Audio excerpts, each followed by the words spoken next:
Hello students, I am Satnam from Shri Guru Tegh Bahadur Senior Secondary School, Ring Road, Sirsa. Students, as you know, your class test starting from tomorrow, and we discuss here your Hindi syllabus, okay, and your test starting time 10 to 11:30, and after 11:30 we will not accept your answer sheets. Okay students, clear? चलिए, अब आप लोगों को जो हिंदी का syllabus है अब तक जो हमने किया है वो सारा उसी में से, आप लोगों का जो क्लास टेस्ट है सारे उसी में से आएंगे. क्लियर? तो देखो, अब फर्स्ट ऑफ ऑल जो है, जो गद्य खंड है उसमें क्या है, सबसे पहला जो चैप्टर है वो है नमक का दरोगा. अब ये जो नमक का दरोगा है इसमें क्या है, मेन 3 कैरेक्टर हैं, ठीक है, 3 पात्र हैं जिनके इर्द गिर्द ये जो मेन इसकी सारी कहानी जो है घूमती है. अलोपीदीन है, वंशीधर जी हैं और उनके पिता हैं. जो वंशीधर हैं वो नमक विभाग में कार्य करते हैं, यानी कि नौकरी करते हैं, और जो अलोपीदीन है वो समाज का एक भ्रष्ट व्यक्ति है जो कि पैसे के बलबूते पर हर व्यक्ति को खरीद लेता है. तो इसी तरह जो अलोपीदीन है उसके माध्यम से प्रेमचंद जी ने हमारे सामने समाज में फैला जो भ्रष्टाचार है उसे प्रस्तुत किया है. ठीक है, अब अलोपीदीन है वो नमक की कालाबाजारी करता है और वंशीधर जी हैं वो उसके जो नमक के ट्रक जा रहे होते हैं उनको पकड़ लेता है और अलोपीदीन को अदालत में पेश कर देता है. लेकिन अलोपीदीन अपने पैसे के बलबूते पर वंशीधर जी को झूठा साबित कर देते हैं और बाइज्जत बरी हो जाता है, और फिर वंशीधर जी को बल्कि अपनी नौकरी से हाथ धोना पड़ता है. और लेकिन अब लास्ट में क्या होता है, कहानी के अंत में जो वंशीधर जी हैं वो अपने घर पर होते हैं. तो एक दिन अलोपीदीन उनके पास आता है और उनकी ईमानदारी से खुश होकर उनको कहता है कि आप मेरे यहाँ नौकरी करो.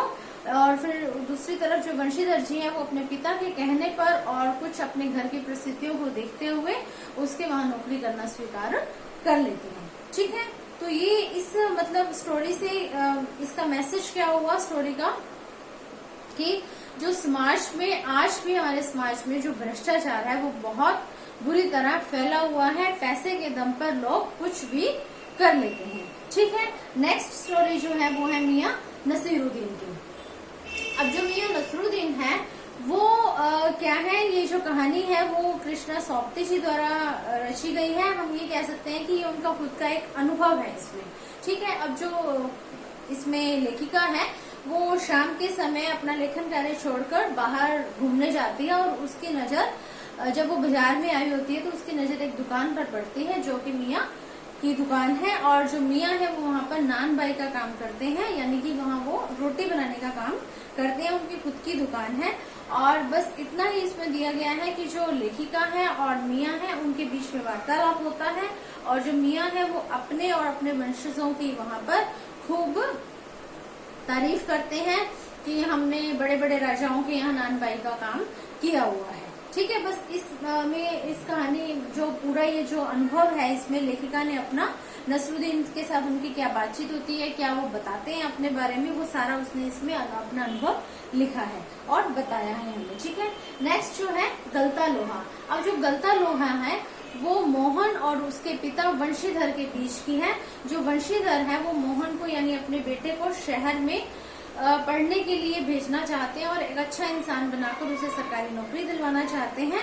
और इसी अपने सपने को साकार करने के लिए वो अपने मित्र रमेश के साथ उसे शहर भेजते हैं. लेकिन जो उनका मित्र रमेश है वो उनसे धोखा करता है. उनके बेटे मोहन को पढ़ाने की बजाय वही अपने घर में नौकरों की तरह उससे काम करवाता है. एक साधारण से स्कूल में उसका एडमिशन करवा देता है, लेकिन उसको पढ़ने का कोई वही उसको समय नहीं दिया जाता. लेकिन लास्ट में जब मोहन को अपना पता चलता है इस बात को, उसको वो जो महसूस करता है कि मेरे साथ ये सही नहीं हो रहा, तो वो वापस अपने गांव आ जाता है और अपने पिता का आकर सारा कार्यभार संभाल लेता है. क्लियर? अब देखिए उसके बाद जो है अब हम आते हैं पद्य खंड पे। जो पद्य खंड है उसमें हमने किया है कबीर, मीरा पंत और मिश्र जी। अब कबीर में कबीर जी ने हमें क्या बताया है कि जो ये समाज है इसमें बहुत ही आडंबर फैला हुआ है। धर्म के नाम पर लोग एक दूसरे को भला बुरा कहते हैं। धर्म के नाम पर कभी वो कोई पाखंड करते हैं, कोई भिन्न भिन्न तरह के आडंबर करते हैं, लेकिन कबीर जी ने हमें यह संदेश दिया है कि हमें किसी जात पात के चक्रों में न पड़कर उस निराकार ईश्वर की आराधना करनी चाहिए, और अगर सच्चे मन से उसका ध्यान करेंगे तो वो हमें पल भर में ही मिल जाएगा। ठीक है। नेक्स्ट आती है मीरा।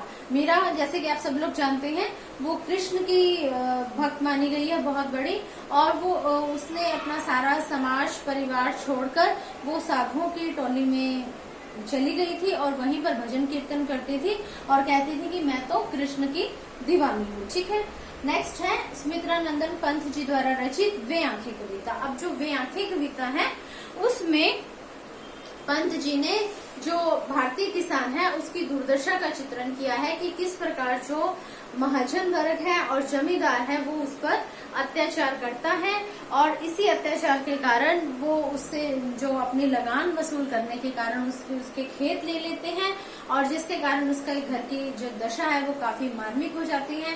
उसकी पत्नी की मृत्यु हो जाती है इलाज न होने के कारण, और समय पर दवाई न मिलने के कारण उसकी छोटी बच्ची भी मर जाती है। और जो जमींदार हैं और महाजन के जो लोग हैं वो आकर लाठियों से उसके बड़े बेटे को मार मार कर इतना मारते हैं कि वो मर जाता है, सिर्फ अपना ब्याज वसूल करने के लिए। क्लियर।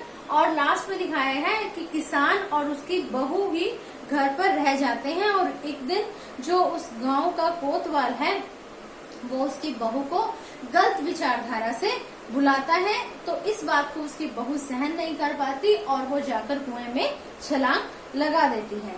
इस प्रकार जो वे आंखें कविता है उसके माध्यम से कवि ने हमें यह प्रस्तुत किया है, हमारे सामने ये चित्रण किया है कि किस प्रकार जो आज भी जमींदार वर्ग है वो किसान पर अपना अत्याचार बढ़ाता ही जा रहा है और उस पर जो शोषण है वो बहुत अधिक बढ़ गया है।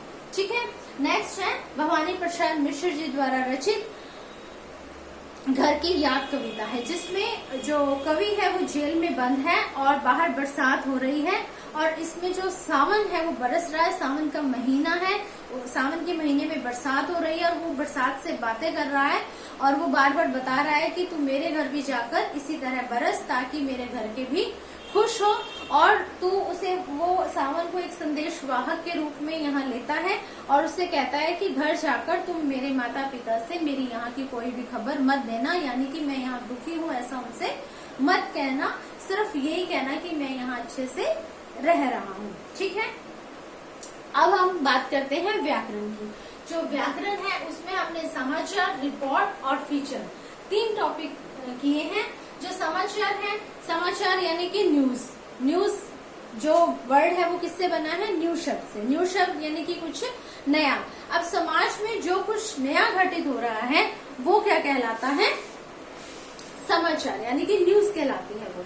ठीक है। और सामाजिक स्तर पर जो समाज में कोई नई खोज हुई, नया आविष्कार हुआ, कोई घटना घटित हुई, कोई धार्मिक दंगे हुए, या जो भी समाज में राजनीतिक स्तर पर, हम कह सकते हैं राष्ट्रीय स्तर पर, ठीक है, जितने भी जो समाज में नई जानकारी आती है वो जब हमारे सामने प्रस्तुत की जाती है तो वो क्या कहलाती है? समाचार। ठीक है। नेक्स्ट अब हम इसमें करेंगे कि समाचार होते कितने प्रकार के हैं। समाचार 2 प्रकार के होते हैं। ठीक है। सीधा जब उनका प्रसारण किया जाता है तो वो क्या कहलाते हैं? सरल समाचार, और दूसरे होते हैं व्याख्यात्मक समाचार। क्लियर। नेक्स्ट आता है रिपोर्ट। रिपोर्ट जब किसी हमने कोई कहीं पर किसी विचार गोष्ठी का आयोजन किया, ठीक है, या कोई हमारे स्कूल में ही आप किसी रक्त शिविर कैंप का आयोजन किया, ठीक है, कोई हमने वार्षिक वितरण समारोह हुआ, कोई भी आपका समारोह हुआ उसमें मुख्य अतिथि कौन रहे, कितने लोग शामिल हुए, कितने बजे वो कार्यक्रम स्टार्ट हुआ, कब उसका एंड हुआ, ठीक है, आरंभ से लेकर अंत तक उसका सारा ब्यौरा उसमें देना, ठीक है, उसका एंड कैसा रहा, सारी उसकी विस्तृत जानकारी जब हम एक लिखित रूप में या उसको एक मतलब किसी को बताने के रूप में हम उसका प्रस्तुतिकरण करते हैं तो वो क्या कहलाता है, उसकी रिपोर्ट कहलाती है उस कार्यक्रम की। ठीक है, अब नेक्स्ट आती है हमारे पास फीचर।